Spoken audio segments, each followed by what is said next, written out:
Assalamualaikum warahmatullahi wabarakatuh. Selamat berjumpa di YouTube channel Realita TV di acara UTA Ulasan Berita. Tentu saja kami masih akan mengulas bencana Sumatera ya. Dan judul UTA kali ini adalah gagal fokus penanganan bencana di Sumatera ya. Karena kalau kita perhatikan memang hampir semuanya gagal fokus begitu ya. Ada yang mulai dari ada yang malah fokus mempromosikan kelapa sawit begitu, ada yang fokus ngeles begitu ya, mengatakan bahwa nggak ada hutan gundul, bahkan ada yang lebih fokus, wah ini viral kok kita nggak viral. Jadi memang ini kayaknya semua gagal fokus ya, bukannya fokus terhadap para korban bencana, penanganan bencana yang tentunya sangat dibutuhkan, dan juga fokus kepada siapa yang harus bertanggung jawab ya terhadap bencana ini sehingga kedepannya tidak terjadi kembali ya. Tapi bukan itu yang dibahas, malah semuanya, hampir semuanya gagal fokus ini para pejabat kita. Saya sampai sedih ngelihatnya. Makanya sebenarnya saya ingin buat puisi ya tadinya ya, tapi saya bingung. Saya tidak bisa menemukan kata-kata yang bisa menggambarkan atau mewakili ya apa yang terjadi saat ini di Indonesia. Ini luar biasa, mungkin biarkan gambar bicara, video bicara, saya benar-benar sudah tidak bisa berkata-kata. Dan akhirnya ya inilah UTA Ulasan Berita.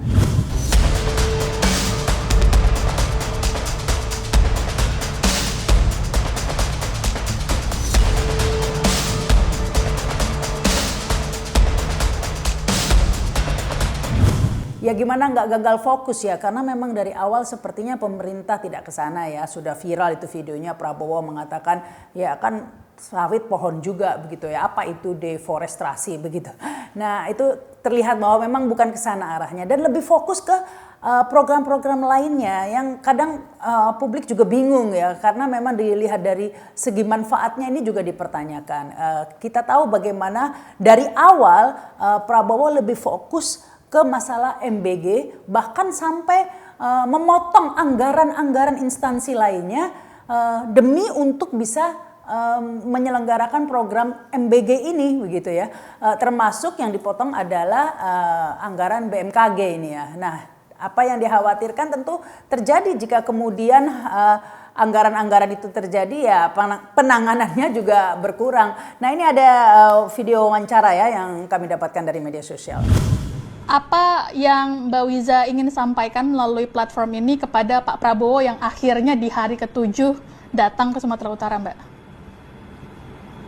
Saya ingin sampaikan Pak Prabowo, keputusan Bapak untuk mengecilkan budget di semua lini penopang kehidupan pemerintah dan memfokuskan semuanya di MBG punya dampak sangat besar, karena pada akhirnya demi makan siang gratis kami semua jadi membayar dengan harta, dengan nyawa, dengan apa yang kami punya. Bagaimana BMKG nggak punya cukup budget, bagaimana BNPB nggak punya cukup budget, bagaimana ini semua tuh bisa dibiarkan, dan pemerintah masih bilang ini bencana biasa aja, bahwa keadaan sudah terkontrol, sudah stabil.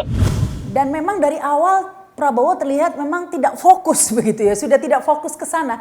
Dari berkunjung ke daerah bencana aja itu sampai 7 hari loh ya. Bencana sebesar itu baru 7 hari Presiden datang berkunjung, dan itu pun bukan ke daerah yang berat terpapar bencana. Jadi kayak hanya ingin melihat apa yang ingin dilihat begitu ya. Dan setelah itu, setelah berkunjung, tentu saja bukan ke daerah Tamiang dan daerah Tapanuli Selatan yang memang parah ya.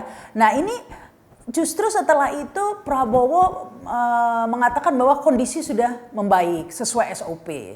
Ya, kita monitor terus, saya kira situasi membaik ya. Jadi saya kira ya mereka sudah punya SOP, punya protap. Ya kita sekarang apa yang dibutuhkan kita kerahkan ya. Pak, kalau dari hasil monitor apakah statusnya cukup bencana darurat provinsi atau bisa dinaikkan? Ya, kita monitor terus, saya kira situasi membaik ya. Jadi saya kira kondisi yang sekarang ini sudah cukup. Ya. Selainnya kan kemana Pak meninjau apa? Saya ke Aceh, ke Medan dan ke Aceh. Ya. Dan tidak sekalipun Prabowo mempertanyakan siapa yang bertanggung jawab atas bencana ini. Karena sudah jelas ya, banjir ini tidak seperti biasanya. Di mana-mana banjir itu air dan lumpur biasanya. Tapi ini kita benar-benar banjir kayu ya. Kayunya kayu gelondongan, nggak ada daun-daunnya begitu ya. Bahkan di sebagian kayu yang hanyut itu ditemukan ada stiker Kementerian Kehutanan. Tapi ya sepertinya bukan itu fokus dari Prabowo. Bahkan sebaliknya, Prabowo malah seperti mempromosikan kelapa sawit begitu. Kita punya kelapa sawit. Kelapa sawit bisa jadi BBM, bisa jadi solar, bisa jadi bensin juga. Ini bencana ini sekali lagi, ya musibah, tapi di sisi lain menguji kita. Dan alhamdulillah kita kuat. Bukannya fokus untuk mengevaluasi ya bagaimana produksi kelapa sawit ini agar ramah dengan ekosistem, agar tidak terlalu merusak ekosistem. Tetapi justru sebaliknya ini ya, seperti tidak dibahas sama sekali, malah lebih membahas ya ini musibah, kita kuat, ya mungkin kuat bagi pejabat-pejabat yang di istana ya. Tentu sangat berbeda sekali bagi para korban di daerah bencana. Karena kita ketahui produksi kelapa sawit ini memang permintaan atau demand-nya di dunia internasional itu sangat besar. Sehingga ya ini memang sumber keuntungan, komoditas yang sangat menguntungkan. Dan 60% produksi sawit kita itu diekspor ya. Jadi maka jangan heran ketika dulu kita minyak goreng mahal. Itu kenapa? Karena ya sebagian besar diekspor demi keuntungan para pengusahanya pastinya ya. Nah, yang kita harus mahal. Kalau beli kelapa santan kara itu kan sudah naik ya.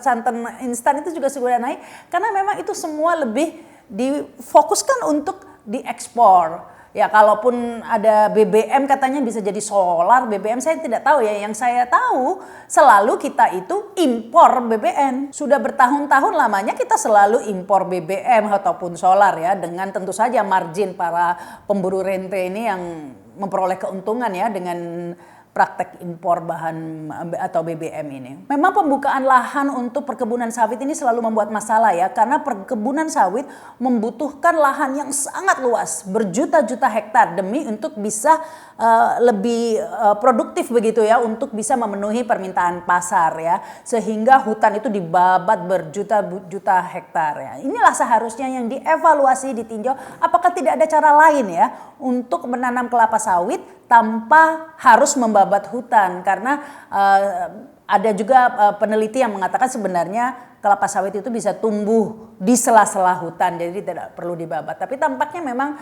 lebih fokusnya tidak di situ. Sekali lagi gagal fokusnya bukan mencari solusi, fokusnya mencari cuan. Tidak peduli jika hutan dibabat. Apalagi di Sumatera ini adalah hutan yang paling memang sangat memberi kontribusi bagi iklim ya. Sehingga ketika dibabat akan menimbulkan perubahan iklim, suhu semakin panas. Dan kalau panas maka air menguap dan hujan turun dengan deras. Dan celakanya ketika hujan turun, hutannya sudah tidak mampu menahan curah hujan tersebut ya. Meskipun pohon sawit ada daunnya, tapi itu tidak bisa menahan curah hujan. Dan itulah yang terjadi, kita sudah saksikan bersama hampir 1.000 saudara-saudara kita meninggal dunia akibat banjir. Lantas pertanyaannya, siapa yang bertanggung jawab?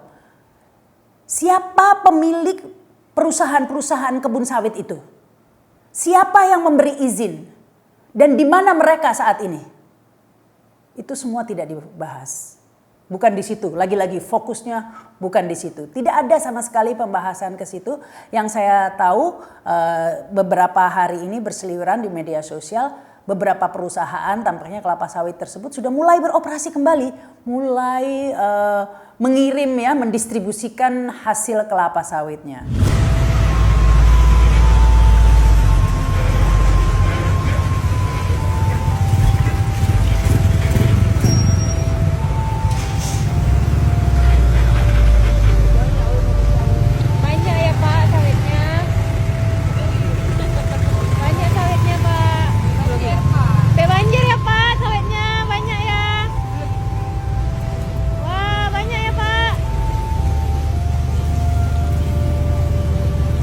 Yang jelas para pengusaha, para pemain sawit tersebut menghilang. tidak ada di daerah bencana, tidak memberikan donasi, tidak membantu penanganan bencana para korban, dan hanya sibuk begitu ya mengeksploitasi, mengangkut kelapa sawit. Bisnis jalan terus. Angka korban meninggal, korban hilang, dan korban kebanjiran tidaklah penting bagi mereka. Yang terpenting adalah angka-angka cuan. Dan ditambah lagi ya, di tengah kondisi masyarakat yang masih sangat butuh bantuan ya. Dan ditambah lagi pemerintah tidak membuka akses bagi bantuan internasional dan belum menetapkan sebagai bencana nasional. Ini Prabowo sudah melakukan kunjungan ke luar negeri. Kemarin ke Pakistan, di Pakistan menanam pohon di sana begitu ya bersama Perdana Menteri.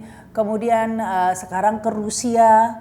Di Rusia membahas soal kerjasama teknologi nuklir begitu ya. Ini sudah terlihat jelas bahwa memang fokus Prabowo bukan di situ. Fokus Prabowo bukan dalam penanganan bencana, bukan untuk mengentas atau menolong para korban bencana. Lebih menyerahkan kepada anak buahnya yang 11-12 lah ya. Bupatinya ada yang umroh. Dan itu Prabowo marah ya. Mengatakan harus dipecat bupati yang umroh di tengah bencana ya. Sementara Prabowo sendiri juga melakukan kunjungan ke luar negeri. Bedanya kalau bupati ini umroh dengan biaya sendiri. Sementara Prabowo tentunya dengan anggaran yang miliaran ya. Karena rombongan, membawa rombongan dan melakukan kunjungan ke luar negeri. Yang kemudian tentu akhirnya fokusnya ini bukan di penanganan bencana. Karena diserahkan ke anak buah yang seperti Bahlil begitu. Yang memberi laporan saja ternyata ABS. Juga ESDM, lampu menyala sudah cepat. Malam ini nyala Pak? Nyala. Semua? Malam ini? Seluruh Aceh. Seluruh Aceh Pak, 93% malam ini Aceh semua nyala Pak, 93%. Terima kasih. Alhamdulillah. Terima kasih. Begitu, ya ini ya musibah, tantangan yang kita coba. Ini pimpinan baru 1 tahun, presiden 1 tahun, gubernur 1 tahun, bupati 1 tahun, tapi kita dipilih untuk mengatasi kesulitan. Bahkan yang lebih menyakitkan lagi, menurut pengakuan masyarakat sekitar bahwa listrik dinyalakan hanya ketika Prabowo berkunjung ya, sehingga untuk memberi kesan bahwa listrik sudah menyala, dan setelah Prabowo pulang listrik kembali mati. Tapi orang-orang seperti Bahlil ini yang tampaknya memang disukai oleh Prabowo, anehnya ya, bahkan dipuji yang cerdas, kemudian dapat penghargaan dan terus digunakan ya, meskipun kritik saya nggak tahu dengar apa enggak ya ini Prabowo ya, betapa banyak masyarakat yang sudah mengkritik ya kinerja Bahlil ini dan sudah berkali-kali membuat blunder, tapi tetap saja justru malah dipuji cerdas, malah diberi penghargaan. Tampaknya seperti tadi itu pemerintah atau Prabowo hanya ingin mendengar apa yang dia ingin dengar, hanya ingin melihat apa yang ingin dia lihat ya. Dia tentu ingin mendengar bahwa listriknya sudah menyala, semuanya membaik, semuanya sesuai SOP sehingga dia bisa melanjutkan kunjungan ke luar negeri ya, tanpa mau mengecek ya secara langsung. Sebenarnya nggak usah dicek secara langsung ya, karena di media sosial kita aja yang nggak mengecek tahu bahwa apa yang disampaikan Bahlil itu adalah kebohongan. Tahu nggak sih Prabowo ini dibohongin Bahlil terus atau memang maunya dibohongin? Jadi itu tadi ya gagal fokus para pejabat kita dalam penanganan bencana. Presidennya sudah gagal fokus ya. Itu Menteri SDM-nya malah fokus menjilat dan pencitraan ya, berbohong dan lain sebagainya, atau ABS memberi laporan ya hanya untuk pemolesan saja, memberi kesan bahwa semuanya baik-baik saja. Wapresnya nggak usah diomongin kali ya, kalau wapres ya gitu deh gitu ya. Kemudian Menteri Kehutanan. Nah, ini Menteri Kehutanan Raja Juli ini juga gagal fokus. Bukannya udahlah, tidak pernah membahas inti permasalahan ya, karena ini Menteri Kehutanan itu pastinya yang bertanggung jawab. Kalau penanganan banjir ya memang Menteri Sosial, tapi mengapa hutan kita sampai gundul? Ini tentunya hubungannya selalu ke Menteri Kehutanan. Siapa yang memberi izin para pengusaha atau pemain sawit itu kalau bukan Menteri Kehutanan? Siapa pelaku pembalak liar yang sempat main domino dengan Menteri Kehutanan?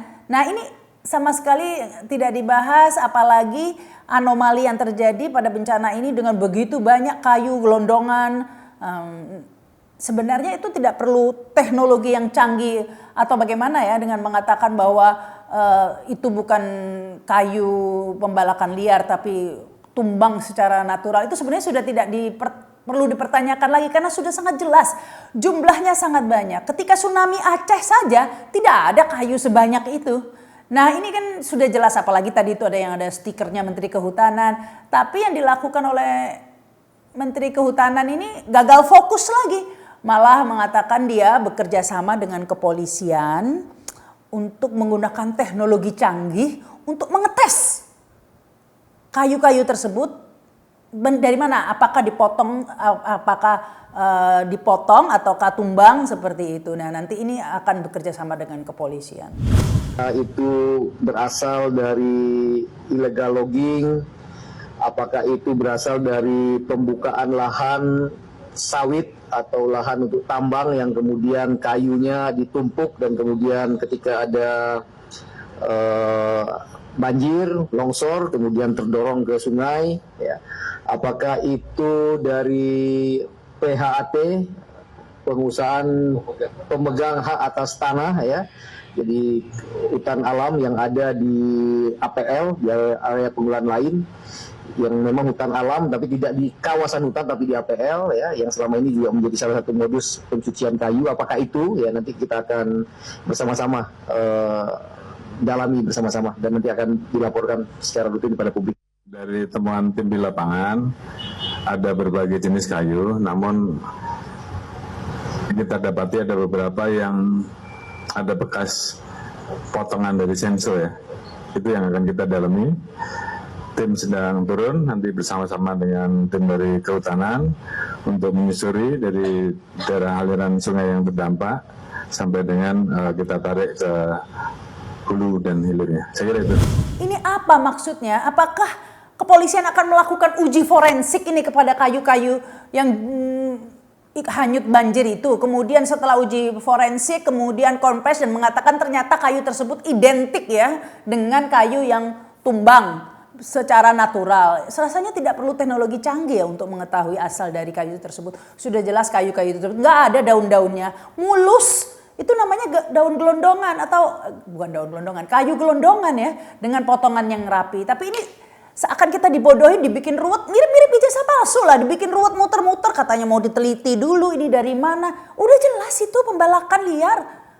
Bukan liar mungkin ya, belum tentu balik. Sudah jelas itu pembalakan ya, illegal logging. Tapi sekali lagi bukan itu fokusnya, muter-muter dulu. Apalagi anggota dewannya. Nah ini yang bikin mengelus dada ya. Anggota dewan ini memang ini yang bikin saya kehabisan kata-kata. Namanya anggota dewan, DPR, itu mempunyai fungsi pengawasan, hak angket, hak interpelasi, hak investigasi, macam-macam. Lah kok nggak digunakan itu fungsinya, tidak melakukan fungsi pengawasan? Nggak ada itu anggota dewan yang mempertanyakan, loh ini siapa yang bertanggung jawab begitu? Yang ada, yang viral ya, yang viral malah yang nyeleneh, yang gagal fokus, malah gak usah diputer lagi lah videonya, udah viral banget itu si paling-paling itu ya. Malah ngomentarin ada Ferry nice itu kan, membawa 10 miliar, malah ngomentarin gini. Di mana-mana kalau ada bencana yang fokusnya itu adalah korbannya. Ya Pak ya? Bukan viralnya, mana yang lebih viral. Kalau memang si Ferry tadi mau cari pencitraan, udah bukan itu fokusnya Ferry itu bisa bantu para korban. Yang terpenting itu nasib korban Pak. Kok Bapak lagi malah lebih fokus, kok kita nggak kelihatan kerja yang lebih, padahal kita udah habis triliunan yang kelihatan kerja, malah orang perseorangan. Ini ngomong apa tuh ya? Kita gaji anggota dewan dengan gaji yang luar biasa, fasilitas yang luar biasa, hanya untuk mendengarkan komentar-komentar yang nggak penting. Saking nggak pentingnya ya sampai akhirnya dikomentarin banyak orang ya. Karena seseorang dengan jabatan yang penting komentarnya nggak penting blas gitu ya, nggak penting sama sekali. Ditambah lagi ada anggota dewan yang bilang harus ditambah menteri bencana, menteri banjir, menteri aduh. Kita semua ikut berduka atas situasi nasional. Jadi sudah hampir 1.000 yang wafat, yang hilang, mungkin potensi juga masih besar. Di Jateng, di dapil kami sesungguhnya sama, Bu. Di Banjarnegara, dapil saya yang wafat 17, yang belum ketemu 11. Tapi ini awalannya dari Majenang di Cilacap. Artinya memang ke depan ini mungkin kalau Ibu bisa ngomong sama Pak Presiden, ada perlunya juga disampaikan mungkin sudah adanya Menteri Bencana, penanggulangan bencana. Jadi ada Dirjen Longsor, Dirjen Banjir, Dirjen Angin Topan, dan Dirjen satu lagi apa gitu. Karena kalau angkanya sekarang ini APBN jelas nggak kuat. Karena APBN itu konsepnya belanja, bukan menabung. Bisa nggak sih Pak, sekali aja gitu ya, nggak mikirin diri sendiri begitu, tapi mikirin masyarakat, mikirin korban. Sekali aja di bencana ini aja deh, pikirin para korbannya. Jangan mikir diri sendiri, jangan mikir pencitraan diri sendiri, jangan mikirin siapa yang lebih viral. Bisa nggak sih kayak gitu kita ini? Jangan mikirin keuntungan, kepentingan sendiri. Ngeles yang kadang sangat melukai logika publik. Bahkan seorang asisten intelijen Panglima TNI Majen Firdianto malah mengeluarkan statement bersaksi bahwa tidak ada tuh penggundulan hutan. Kami tadi pada saat terbang di atas area itu memang secara spesifik tidak menemukan yang tadi dijelaskan oleh Mbak, bahwa kami hanya melihat penyebab utamanya adalah curah hujan yang cukup tinggi dan berlangsung selama berhari-hari. Ini yang menyebabkan tanah-tanah yang sudah jenuh itu akhirnya longsor. Jadi banyak pohon-pohon yang memang itu hutan karena mungkin terlalu deras hujannya sehingga longsor, dan itu terjadi di beberapa titik. Saya lihat ada beberapa jalan yang putus, kemudian ada beberapa desa atau pemukiman penduduk yang terisolir. Ini sudah kami petakan. Tadi kami sudah melapor ke Kepala BNPB untuk berencana menggunakan helikopter dengan pasukan kami untuk menurunkan logistik ke daerah-daerah tersebut secara airdrop, menggunakan helikopter diturunkan sedekat mungkin dengan masyarakat, Pak. Jadi fokusnya bukan untuk kemaslahatan orang banyak, fokusnya ngeles, menyelamatkan diri masing-masing, kepentingan masing-masing. Ya yang penting nggak ketahuan. Ini menutupi hutan gundul itu seperti harus menutupi Monas dengan selembar kertas ini loh. Tugu Monas dengan selembar kertas, gimana ya, nggak bisa lah. Orang gimana ya? Benar-benar saya kehabisan kata-kata. Belum lagi mensosnya. Nah ini mensos ini. Ketika bencana, si mensos ini hilang. Nggak muncul, nggak kelihatan begitu ya. Nggak ada, malah yang sibuk relawan semua. Ada si Ferry tadi itu dan lain-lain. Nah ini mensosnya sekalinya muncul bikin gemes. Dengan komentarnya bahwa oh ketika ada donasi, ini donasi itu harusnya minta izin dulu. Harus ada audit. Ya memang bagus sih kalau memang idealnya seperti itu ya Pak Mensos. Kalau fokusnya memang untuk agar tidak terjadi penyalahgunaan, harus izin dulu, kemudian diaudit penggunaannya untuk apa, masuknya berapa, keluar berapa, sehingga tidak ada penyalahgunaan. Bagus sih. Tapi sekali lagi dalam kondisi bencana fokusnya itu dikesampingkan dulu Pak, fokusnya korban dulu Pak, udah kelaparan Pak. Kalau izin dulu, audit dulu, ya udah Pak. Menenggoy Pak. Kalau harus izin dulu, audit dulu, ya udah telat lah Pak. Mereka butuh air bersih, listrik, makanan, ya yang tercepat dulu. Ini memang aneh-aneh ya kadang-kadang. Aduh, gagal fokus itu di setiap bencana ya. Karena dulu ketika saya masih aktif di televisi, saya kerap meliput bencana memang ya. Waktu itu saya ingat gempa Jogja. Di kantor bupati banyak sekali bantuan. Tapi ketika datang ditanyain mana kartu keluarga, KTP. Nah ini yang lucu. Dan itu terjadi sampai sekarang. Bahkan gempa Jogja tahun berapa. Ini sampai kemarin pun terjadi hal yang sama. Orang terkena banjir ditanyai mana kartu keluarganya, mana KTP-nya. Ya hanyut lah Pak. Boro-boro KTP, kartu keluarga, nyawa aja hanyut. Nah ini kadang-kadang ya tadi itu karena nggak fokus, gagal fokus tadi itu. Dan itu terjadi dari tahun kapan sampai tahun kemarin. Sampai hari ini, sampai bencana hari ini udah berpuluh tahun masih sama mindsetnya. Dan meskipun akhirnya Mensos ini setelah viral, biasalah setelah viral dulu akhirnya mengklarifikasi. Ketika rame bencana ini, kemudian kita sampai kemarin saya diwawancara sama teman-teman wartawan, saya sampaikan memang sebaiknya izin. Tapi saya ulang sekali lagi, dalam keadaan bencana, dalam keadaan darurat, itu bisa dilakukan upaya pengumpulan dana terlebih dahulu, setelah itu nanti laporannya belakangan. Izinnya belakangan menyusul, itu diperbolehkan. Nah itulah yang kami ingin sampaikan. Ya pokoknya gitu deh, semuanya ini gagal fokus. Saya benar-benar prihatin dengan masyarakat Aceh. Ini beda sekali dengan tsunami ya, karena tsunami waktu itu tidak terlalu banyak permainan macam ini ya. Fokus, semua orang fokus terhadap bencana tsunami untuk membantu para korban bencana tsunami. Tapi kali ini nggak ada yang memikirkan, fokus benar-benar memikirkan nasib para korban, sibuk dengan kepentingan masing-masing, dengan misi masing-masing ya.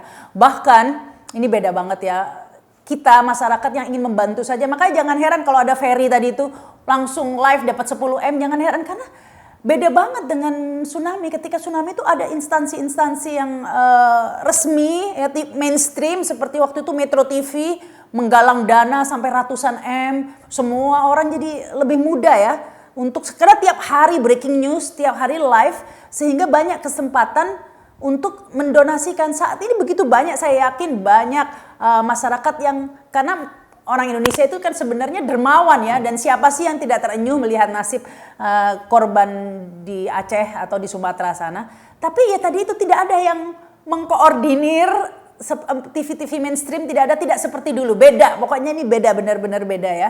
Tidak ada breaking news, live berhari-hari, melaporkan, tidak ada itu. Yang ada malah ini reporternya aja, saya kan ada desa yang rata dengan tanah, nggak ada tuh reporter TV-TV mainstream yang ke sana, yang ada malah netizen ini. Ini dulunya perkampungan full padat penduduk, masjidnya tuh, masjid tuh. Tapi sekarang udah hilang semua perkampungan ini, rumah-rumah semua hilang. Ada 2 kampung di sini hilang. Jadi kasihan sebenarnya masyarakat korban bencana di Sumatera, seperti ditinggal sendiri ya, semuanya gagal fokus, para pejabatnya, demikian juga para elit-elit begitu ya, termasuk media.